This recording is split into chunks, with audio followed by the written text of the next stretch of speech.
খেজুর গাছ এত সাতটা, বিশ্বাস না হইলে এভাবে তুলে খেয়ে দেখেন। মাতৃ গাছ থেকে বাইর হওয়া খেজুর গাছটা আমি তুলে ফেলবো। আগে ডালগুলো কাটিয়ে নিতেছি, তো ডালগুলো কেটে ফেললাম।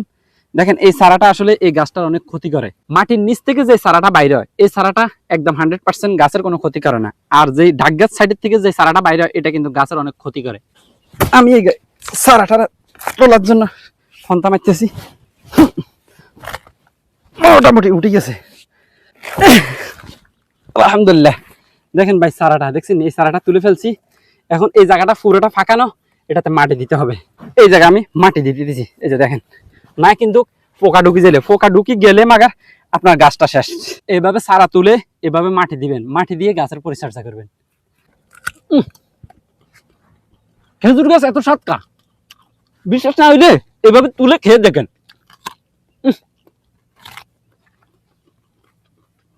খুবই মিষ্টি ভাই। এইভাবে পরিষ্কার করি বাইর করি ভাই খায়। খুবই মজা সত্যি ভাই, বিশ্বাস করেন খুব মিঠা এবং খুব মজা। খেয়ে দেখেন। আবার কিন্তু এটা কিন্তু অনেক একটা রোগের উপকার আছে, যেটা শারীরিক রোগ, এই রোগের থেকে আপনি মুক্তি পাবেন, অনেক শক্তিশালী। এটা শক্ত, অনেক মজা ভাই।